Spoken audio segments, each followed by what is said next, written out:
Salut tout le monde, de la console à la fenêtre, c'est facile et aujourd'hui je vais vous montrer comment est-ce que on fournit des valeurs en entrée à notre application lorsqu'on travaille en mode fenêtre, en mode GUI. Et aujourd'hui nous allons utiliser Qt pour réaliser ce petit tutoriel. Donc comme cible, je vais prendre le cas d'un petit module qui fait bon, d'une petite disons oui, un petit module qui calcule le factoriel d'un nombre et je vais vous montrer comment avec un QLine Edit je peux entrer des valeurs et je peux aussi afficher les résultats.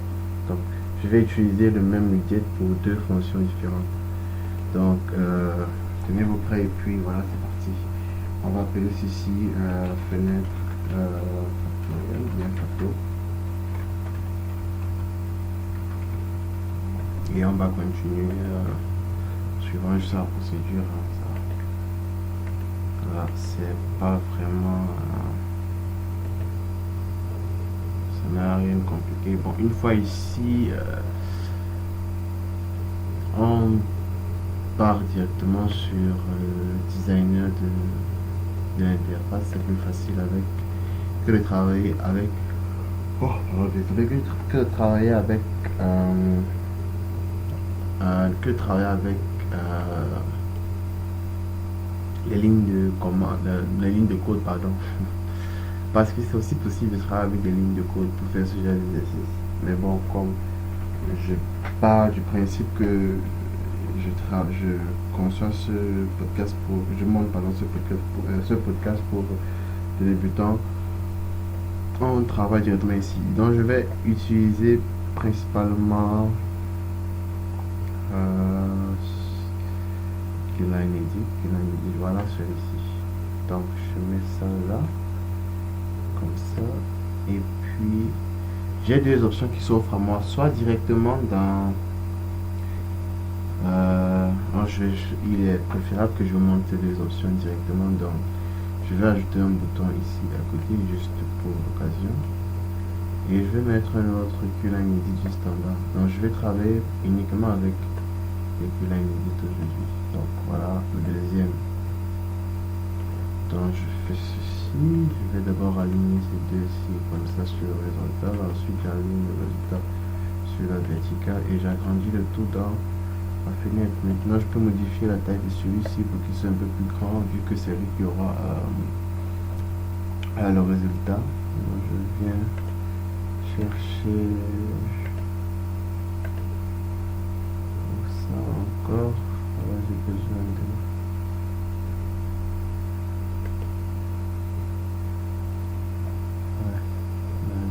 en hauteur. Voilà, on agrandit un peu ça là et puis ça va un peu ça comme ça. Voilà. Donc quand c'est fait, bon, je dois changer, je devrais changer le nom de celui-ci parce que j'ai besoin. En général, il faudrait que mettons ceci à 400.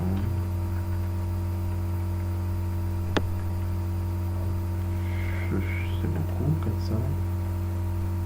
Ah oui, c'était beaucoup quand même. Oh, 400. Donc, revenons comme ça à 200. Oui. Ok. Bon, maintenant, par la suite, qu'est-ce qu'on fait? Je vais juste dans cette vidéo, je vais vous donner juste le minimum quoi. Donc, il y a deux façons de procéder, comme je disais tantôt. Pour exécuter la fonction que je vais mettre en arrière-plan sur en arrière-plan de ce module, de cette fenêtre, je peux directement configurer un slot en disant que lorsque j'ai pressé sur Return, ça veut dire la touche Entrée, ça exécute un programme. Et de la même façon, je peux laisser et utiliser plutôt le bouton que j'ai mis à côté là et puis dire que quand je clique sur le bouton, ça exécute un programme. Alors c'est les deux vont faire la même chose, mais juste que je vais différencier le message qui va s'afficher ici pour les deux. Ok. Donc, pour éviter de se mêler les pédales, on va définir, on va donner des noms. Line edit entry pour celui d'en haut et line edit output pour celui d'en bas. Voilà. Une fois que c'est fait, qu'est-ce qu'on a d'autre à faire? On revient ici et puis je ne voudrais plus avoir à rédiger. Je vais directement rédiger les fonctions, la fonction qui calcule la fonction qui calcule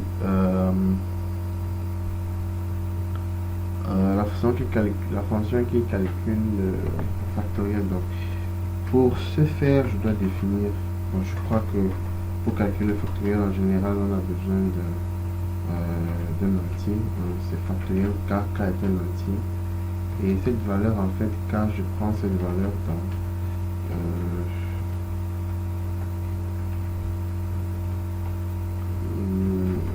line edit entry, donc line edit entry a un texte et ce texte, je vais le transformer en int. Voilà. Pourquoi est-ce que je mets int ici? C'est parce que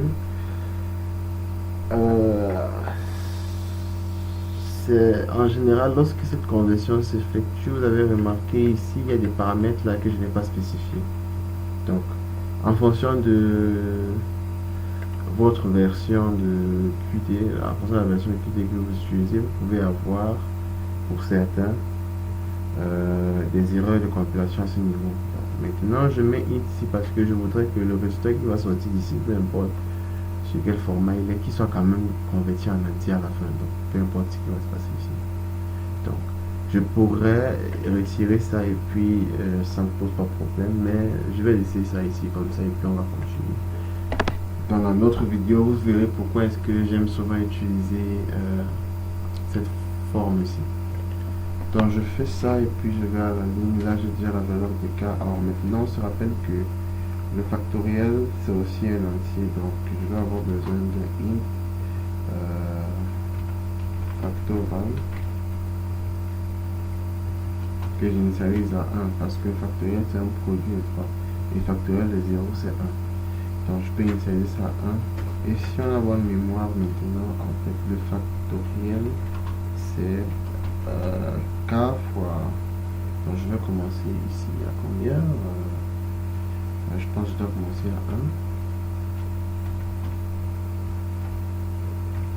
1. K doit partir jusqu'à la valeur k1, donc k inférieur ou égal, parce qu'il faudrait qu'il s'appelle aussi la valeur k1.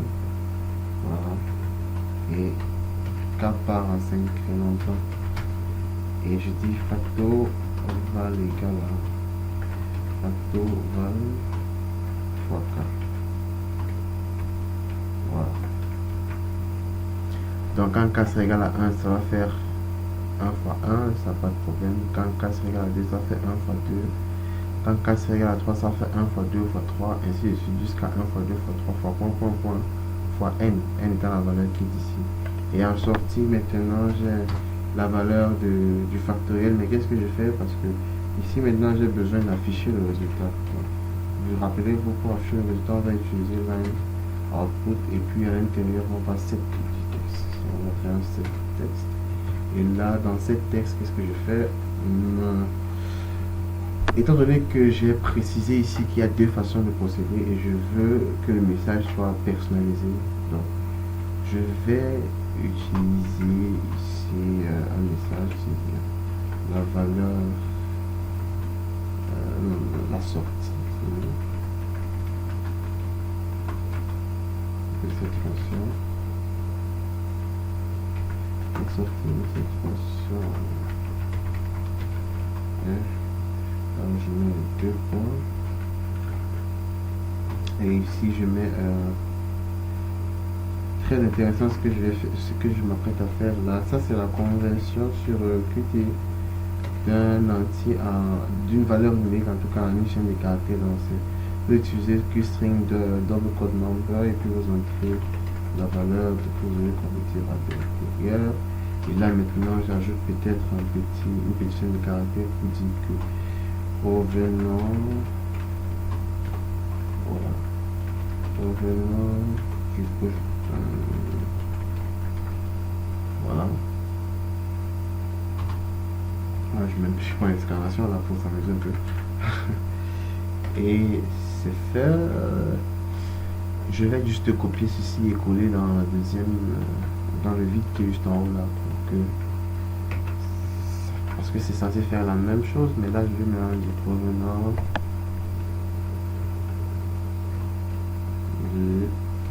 que line edit.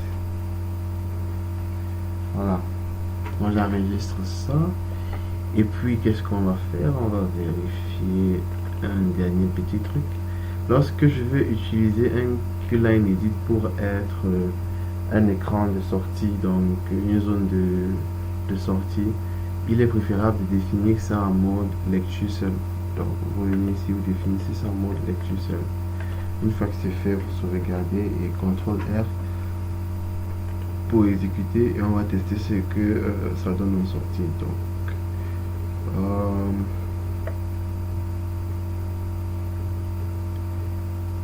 oh, il y a quelque chose que j'ai oublié quelque part. Ici, ça se ferme là. Ici, ah ok, il y a une, il y a une double. On y va. Je pense que cette fois-ci c'est pas. Ok, c'est bon. On va aller avec quelque chose de simple à calculer. Le factoriel de 4, je crois c'est 4 fois 3, 12, fois 2, 28. Pardon, fois 2, 24. C'est pas possible.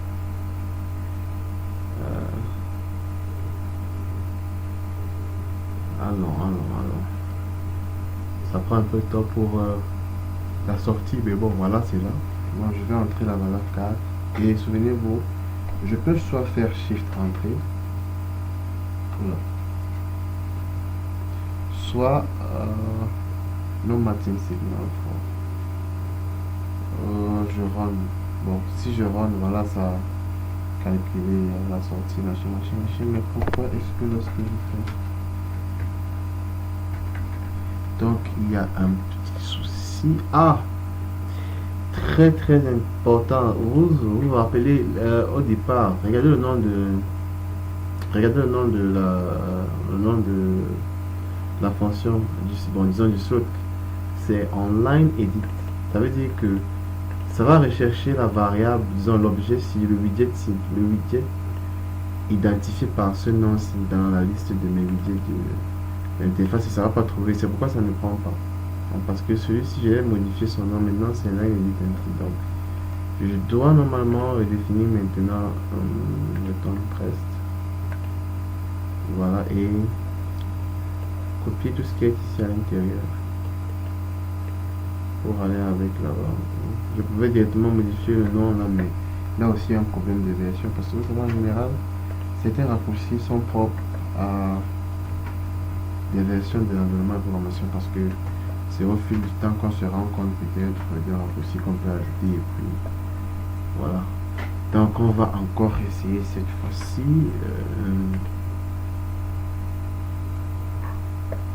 Et voir ce qu'il en est. Encore une erreur. Ok, l'erreur est maintenant à ce niveau-ci. Ici j'ai ajouté celui-ci alors qu'il n'existe pas. Je dois supprimer ça et recompiler. Voilà. Alors maintenant ça va s'exécuter normalement. On y va encore avec 4. Maintenant je fais un shift entrée et vous voyez que ça donne cette fois-ci. Je n'ai pas eu besoin de cliquer sur Run. Si je clique sur Run, ça met autre chose. Si je suis ici et que je clique, je fais un Shift Entrée. Donc c'est les deux, c'est là présenté deux façons de faire exécuter un code en arrière-plan lorsqu'on a saisi une valeur en entrée à partir d'un QLine Edit. Vous allez remarquer que si je tape une chaîne de caractères, vraiment ce qui va s'afficher sera catastrophique, quoi. Donc, ah, là même ça a mis 1, donc ça va considérer que tout ceci c'est 0. Vous comprenez?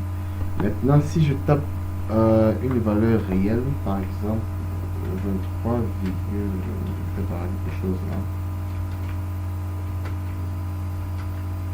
Voilà. Ah, ok. Je suis en train de travailler sur un système français. Bon, c'est la même chose. Donc, pourquoi est-ce que c'est la même chose? Donc, pourquoi est-ce que lorsque je tape euh, une valeur réelle, le résultat que je suis censé avoir ne concorde pas?